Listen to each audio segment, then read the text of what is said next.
So what you find in Islam is rationality. Islam appeals to the intellect. Why? Because the intellect was created by God. Allah created the intellect in order for man to be able to distinguish between right and wrong. Allah has suggested that people are born in a variety of different circumstances, whether they're Hindu families, Christian, Buddhist, Muslim families, etc. This is not by our choice. Now, if the way to God is only one way, and God is the one who destines that we are born a Hindu, for Him to put us in hell for being a Hindu would be unjust. Unless He has given us a means to find out the truth. And that, in fact, He has. He has given us a mind. He's given us an intellect to be able to recognize right and wrong. As Allah said, فَأَلْهَمَهَا فُجُورَهَا وَتَقْوَاهَا, Quran, that He has inspired in the heart, the soul of everyone, a consciousness of good and evil. So that intellect, that consciousness which Allah has given each and every one, enables the human being to distinguish between false channels of worship and what in fact is correct. And Allah doesn't leave the intellect by itself. His mercy and His grace is such that He shows the human being signs in the horizon and even within themselves. There are signs that Allah shows each and every human being. That whatever false worship they're involved in is in fact false. So it is only for their intellect to see what Allah shows them, and then they can seek, continue on. However, what happens in many cases is that the emotions take over. When a person's intellect guides them to the truth, and then they have to deal with the consequences, their emotions take over. They don't want to go against family, society. They don't want to be the odd person, the one who is looked at as an outcast, a renegade. For fear of rejection by society, then they put aside what their intellect has shown them and carry on with whatever their culture has raised them.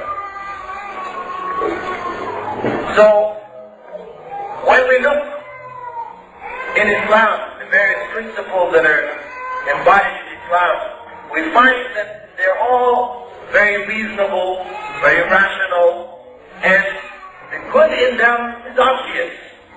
The vast majority of what we do in Islam, the good in it is very obvious.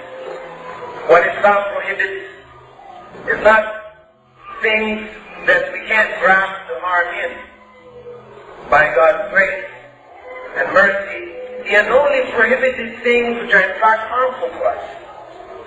And for the vast majority of these things, the harm is very obvious.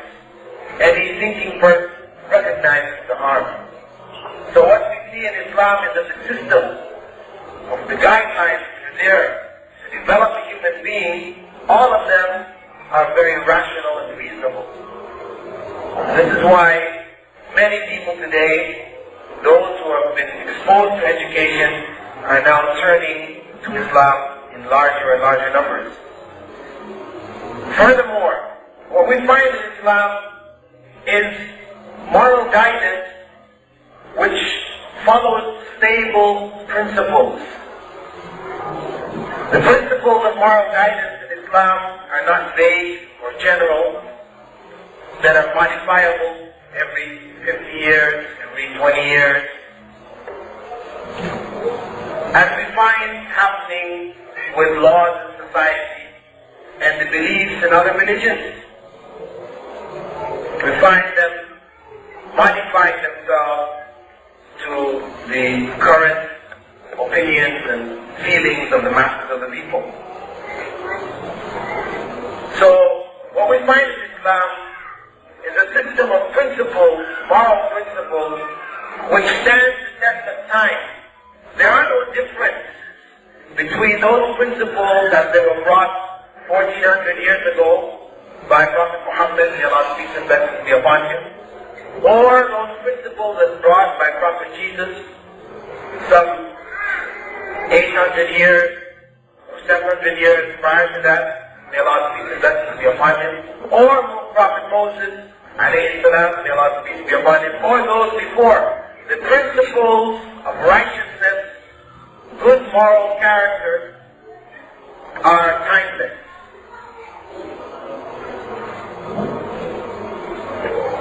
We find also in Islam an attitude of moderation, a balance between the extremes. The man-made systems swing from one extreme to the other, from capitalism to communism, from asceticism to crass materialism,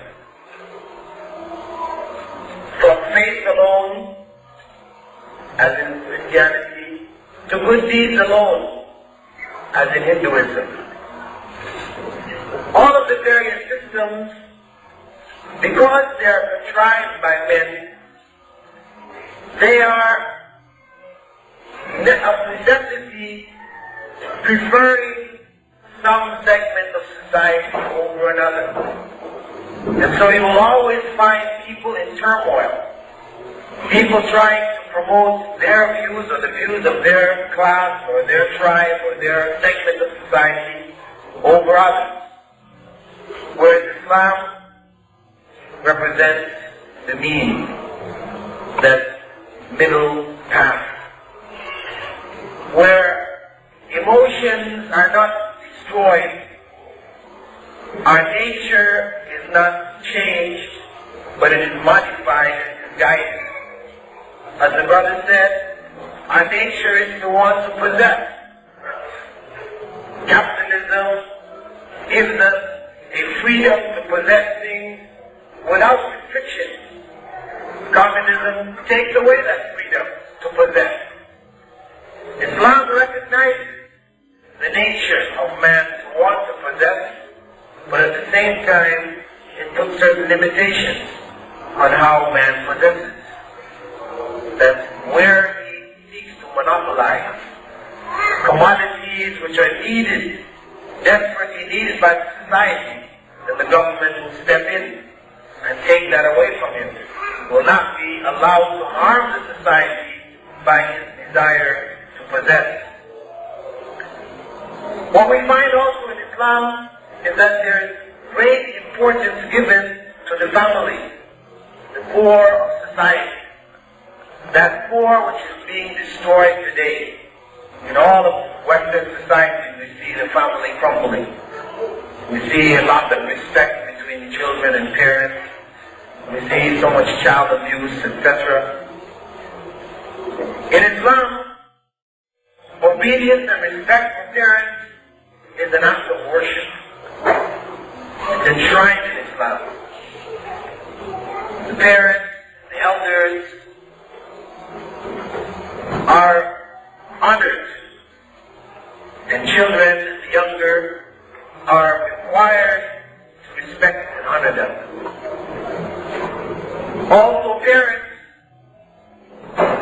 are required to raise their children in accordance to very clear guidelines, providing for them moral,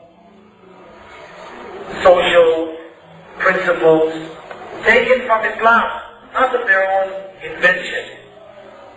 These principles raise the children in such a way that they maintain their respect for their parents, and furthermore, the respect for elders in the society and respect for themselves. Marriage in Islam is emphasized, encouraged. All young people, as the Prophet ﷺ said, Ya ma'ashar al-shabab, man istata'a minkum and whoever amongst you, oh young people who have the means should get married. This is the instruction of the Prophet.